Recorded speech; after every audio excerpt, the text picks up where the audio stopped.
once again, good afternoon and a very warm welcome to yet another session coming to you live from the Government Information Center studio with me, your host, Heleni Philippus Hamunyela. This time around, we've converged for a cabinet decisions briefing, and I am joined in the studio by the Minister of ICT, who also doubles as the government spokesperson, and she's here to deliver the latest cabinet decisions. And I am talking about the Honorable Minister, Emma Tiafeles. Honorable, good afternoon once again. It's always a pleasure to have you in studio. It is over to you to brief the nation. Thank you so much, Heleni. A very good afternoon to you, and a very good afternoon to all the viewers and listeners tuning into this cabinet briefing this afternoon, where I shall provide the decisions issued at the 17th cabinet meeting held on Tuesday, the 12th of August, 2025. The first cabinet decision is a report on the third Commonwealth Trade Ministers meeting and Commonwealth Business Summit held in Windhoek from the 16th to the 20th of June 2025. Cabinet took note of this meeting report and its key discussions and strategic priorities, including strengthening of Commonwealth trade amid global uncertainty, advancing paperless trade and legal reform, including gender equity and empowering MSMEs by bridging divides and unlocking investment and driving regional integration. Furthermore, Cabinet endorsed the recommendation for the Ministry of International Relations and Trade to organize an investment conference on a biannual basis, and Cabinet also endorsed the submission by the Ministry of International Relations and Trade on behalf of the Government of the Republic of Namibia to co-host the Commonwealth Trade Ministers meeting and present the joint Commonwealth statement on the multilateral trading system to the World Trade Organization on behalf of Commonwealth member states. This is in support of the multilateral trading system as decided by the Commonwealth Trade Ministers during that third meeting. The second cabinet decision is a report on the second Africa and Brazil dialogue on food security, fight against hunger and rural development held from the 19th to the 23rd of May in Brazil. Cabinet took note of the Ministry of Agriculture, Fisheries, Water and Land Reform's attendance, observation, and recommendations from this second Africa and Brazil dialogue on food security against hunger and rural development, amongst others, which includes 1. To highlight the transformation of food systems to be people-centered and anchored in human rights to adequate food and importance of family farming.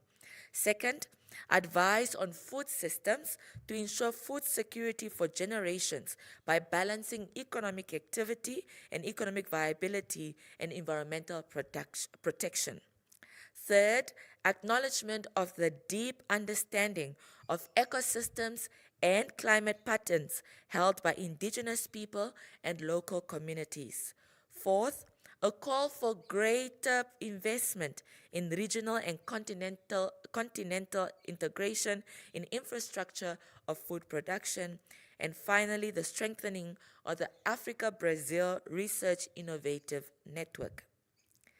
The third cabinet decision is a report on the 44th session of the Food and Agriculture Organization FAO conference held from the 26th of June to the 4th of July 2025 in Rome, Italy.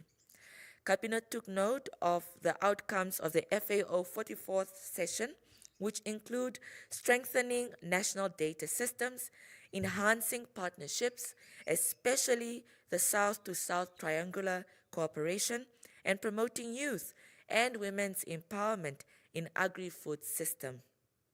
Additionally, Cabinet further directed the Ministry of Agriculture, Fisheries, Water and Land Reform to implement the relevant aspects of the conference outcomes as part of its annual plan.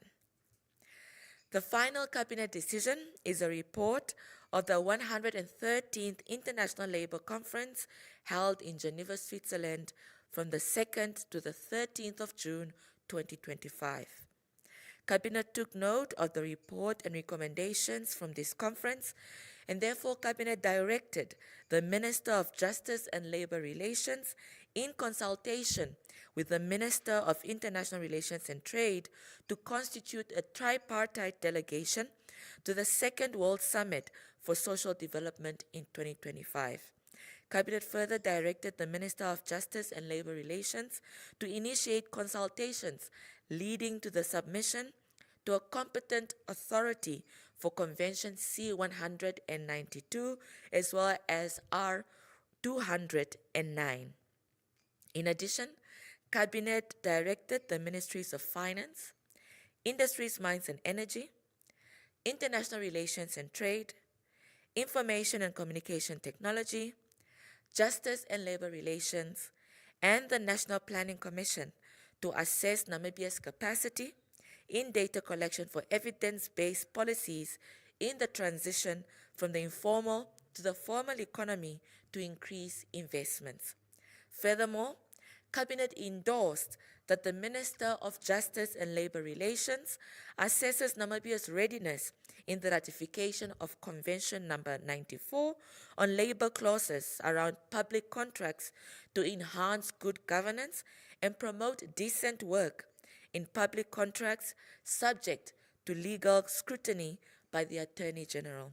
Lastly, Cabinet approved for the Minister of Justice and Labor Relations to explore areas of mutual cooperation in the field of labor and employment with Cuba and Mexico, respectively.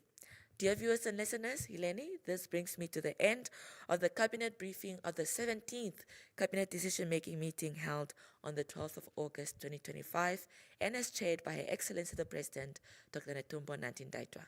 Thank you for your kind attention. Thank you so much, Honorable Minister, for making time to come update the nation on the latest Cabinet decisions made at the 17th decision-making meeting. We truly very highly appreciate you. Thank you. Thank you. Namibia, that concludes our briefing here at the GIC. From myself, Hileni Felepe-Samunyela, and the entire GIC production crew. Until next time, take care.